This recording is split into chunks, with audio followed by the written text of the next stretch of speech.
Double Masters 2022 is upon us. Will this set be as groundbreaking as we all hope? There's a lot of hype, a lot of expectation, and certainly plenty of predictions floating around out there. I've got a few of my own, and in this video I'd like to share my top 40 card predictions for this set. There's a lot I'd like to talk about, so let's go ahead and get into it.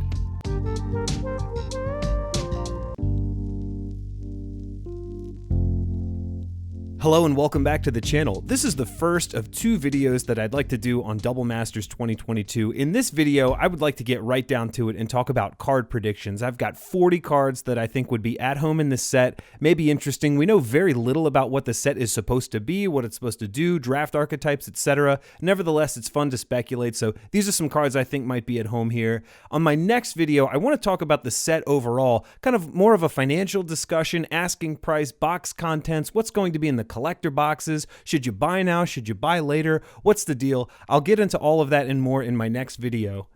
So let's get right down to it. I want to start with some cards. But first, if you like videos like this and you'd like to follow along, subscribe to the channel, hit the like button, leave a comment. It really does go a long way. I'm going to break down the cards here into a few categories. Firstly, you've got to respect the fact that Commander is huge, so these are some cards that I think would be good for Commander if reprinted. I also want to talk about just more constructed set reprints, and then I've got a list of cards that I just love and that I think are interesting and that I think would be really cool to see resurface again. Some of them are obscure, so I'll go over those too. Right off the bat, you may recognize this particular prediction. I had a poll out recently where I put my number one pick at the top of it and thought, Allied fetch lands are definitely coming back in this set. Modern Horizons 2 gave us the enemy colored fetch lands. I think that we finally see another reprint of the Allied color fetch lands. These are the ones that were originally released in Onslaught. I think they make a resurgence here. Another land prediction here would be that the Ikoria Triomes actually come back. What might be interesting about this is that obviously Streets of New Capenna had just come out. There was a quote-unquote Triome cycle in that set. Now maybe it's time to kind of loop back a reprint of the Ikoria lands. It has been a couple years at this point. What would be interesting to me is, does that depress the box price of Ikoria? Does that bring the EV down enough such that the box price could be a little more tantalizing than $130? I wonder if there might be some opportunity there. Let's see. I would love an Ikoria Triome reprint for that reason alone almost.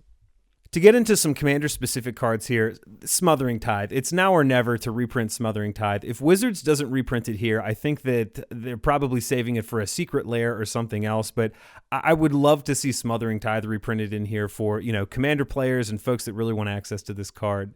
I would love Repercussion. Repercussion would be an amazing card. I love this card. I have it in a number of decks. It really needs a reprint. It's never been reprinted outside of Urza's Destiny, and it's not on the reserved list. One of my favorite commanders of all time, even though it's relatively new, is Nicol Bolas the Ravager. This card was so good in Standard. It, I think, is really relevant in constructed formats, but it's also a really great commander, and I think the price deserves to go down a little bit. Let's get another Nicol Bolas out there. The Great Henge is a great target. The price of this card is just way too high for its own good. It doesn't really need to be this expensive for this just kind of commander-oriented, value engine artifact. Big surprise, a green card that ramps you and gives you cards.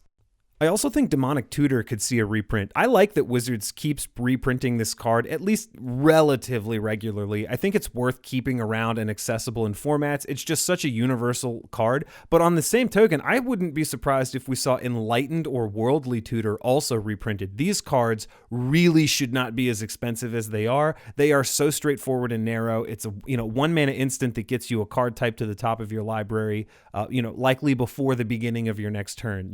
These deserve a reprint. Painter's Servant is another card I think deserves a reprint. Ever since it was made legal in Commander again, the price has absolutely skyrocketed. It's cool in Legacy Grindstone decks. It's really cool in Commander. I think give Painter's Servant another chance here.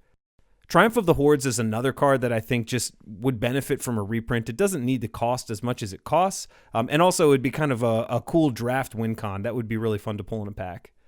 Emrakul the Promised End is a card I think we'll see. Not Emrakul the Eons Torn again, but the one that's legal in Commander. It's an expensive card relatively, rightfully so, but I think reprint this for Commander. One card that I really love, I always love this card, I played the heck out of it in Standard, was Hydroid Krasis. It's just never really been an interesting enough place to reprint it. This might be a good enough set, just a value Simic card that I think would be a good include here, and I do not think it should be a Mythic. I think this is just a rare by today's standards. Lastly, my most controversial pick, I'm sure, in the Commander slot is Edgar Markov. It's only ever been printed one time. It's insanely popular, and it is really expensive. I think, knock this card down a few pegs, reprint Edgar Markov, give people more access to it for sure. In the constructed formats, I think that Force of Negation is an obvious reprint target. It's not that old of a card, but it is so widely played that, I think that you'd really move a lot of boxes if you were Wizards by including a card like this, especially if you did so at Rare. I don't see why you'd put a counterspell at Mythic. That just doesn't make any sense for something like this. Urza Lord High Artificer is another card that really could benefit from a reprint, but also would be an interesting draft pick, especially if there's an artifact subtype. Again, we don't know anything about the draft archetypes yet, but that's an interesting spec.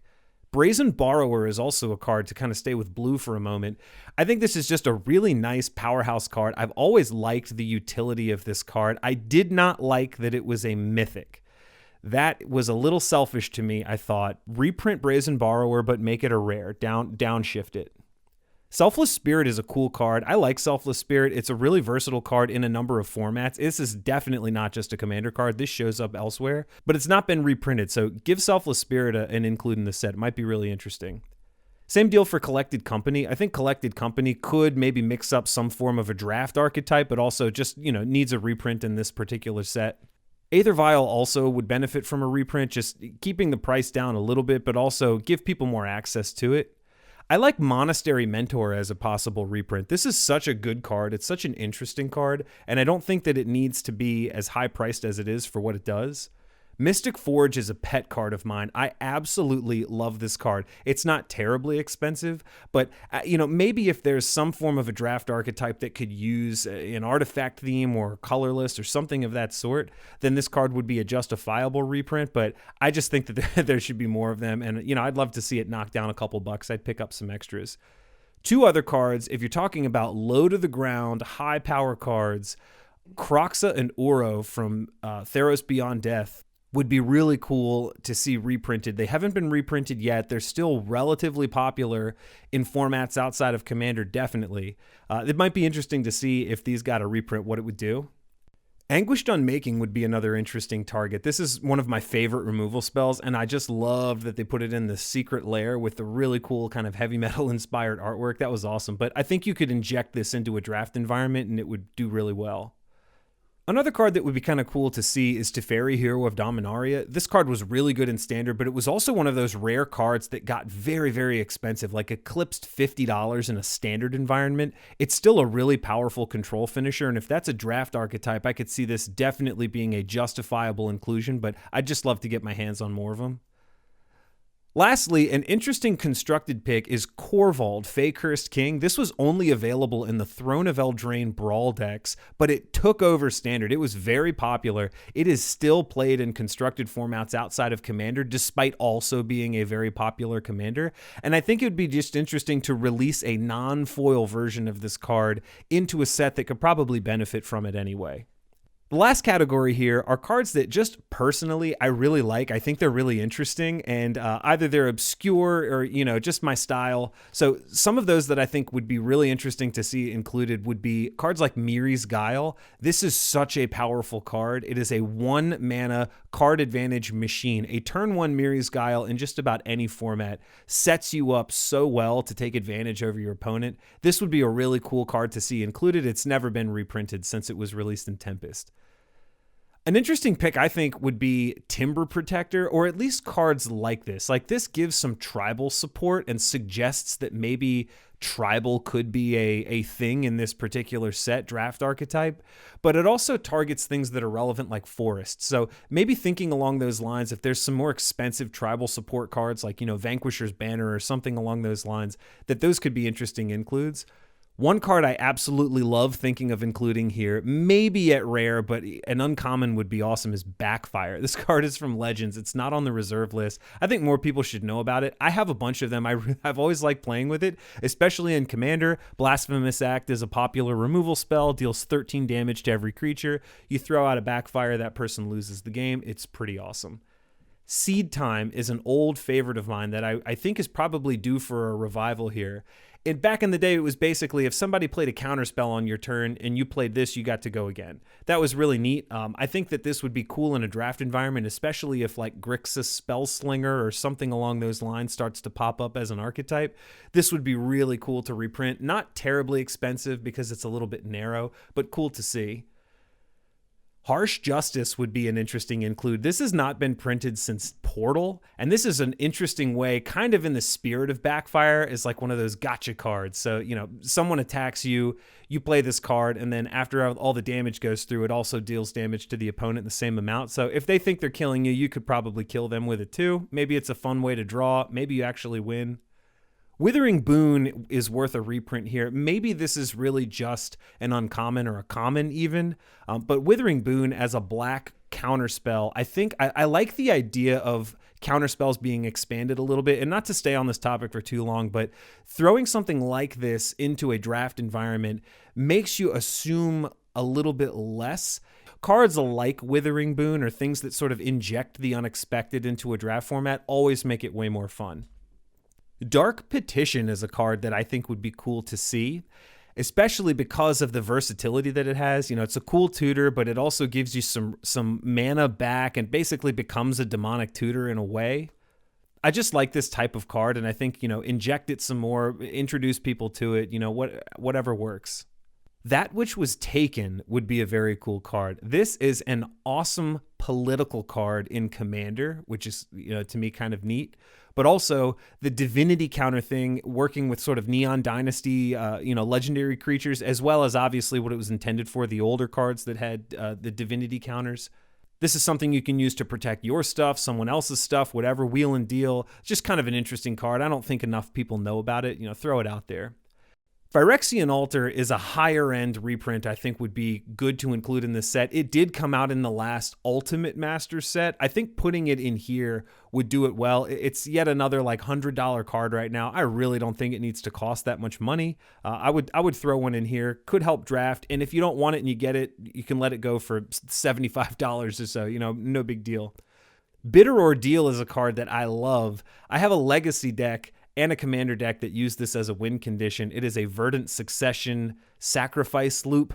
So I throw that out there after I've looped a bajillion death triggers and I, you know, take someone out by milling them.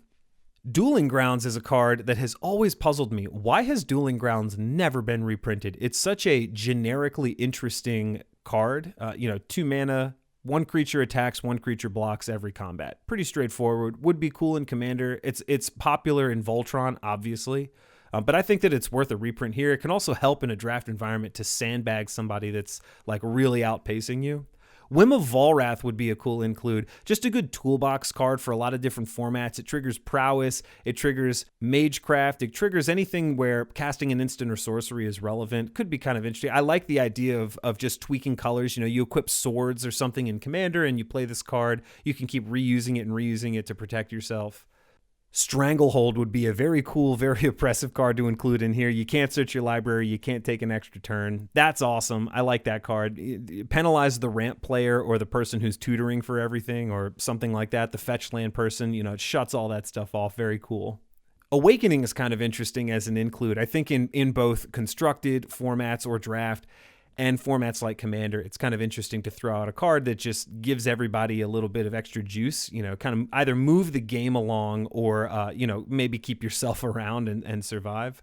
I've always liked Dire Undercurrents. I think the card could benefit from a reprint, but I also just like the idea of including interesting cards like this into something that's supposed to be a draft environment. I don't know what that does to the archetypes they're thinking of, but I would encourage, you know, Wizards to dig deep and try to make some things that are pretty interesting rather than, you know, just tribal or just +1/+1 counters or just mill or something like that. You know, something a little more interesting. Lastly, perhaps most appropriately, the 40th choice on this list is Overwhelming Forces from Portal 3 Kingdoms. This would be so cool to get a reprint of. One of the things you have to keep in mind, Portal 3 Kingdoms was a recreation of a lot of cards that already existed in Magic. They were just renamed and recontextualized for overseas audiences. And this is one of those cards that I've always found pretty interesting in the set. You know, it's a big splashy card. It could be an interesting finisher in draft. You know, I keep saying draft. You always have to keep draft in mind. But what an awesome card this would be to let loose for not the hundreds of dollars that it costs now. You know, what would this do? Would you play this card or not? I'll leave it there. I love thinking about this stuff. Who knows? I might throw another 40 cards out there pretty soon because, gosh, I could just pick and research all day. This is kind of like flipping through record bins at a record store. It's like, oh, this card, maybe this card, maybe this card. I would love to know your thoughts. What are some cards you also think should be included? Do you have anything that I've left out? Obviously, I only picked 40 here. There's definitely some. I'll throw some more polls up here too because random cards come to mind and I throw these out there to see if anybody else is thinking along those lines. Am I way off? Am I like getting Commander tunnel vision or Legacy tunnel vision or something like that? So anyway, curious to know what you think. I don't know anything more about this set, but I've got a lot to say so far about the little bits and pieces we've been given. My second video coming out is going to be all about the set, its role, what we've been shown, textured foils, price points, collector boosters. Oh my gosh, there's only 4 packs in a box and it's $225. Yikes. What had we better see in there for that to not be something that really aggravates us? We'll talk all about that on the next video. Until then, buy what you love, stick to your plan, enjoy everything, and take care.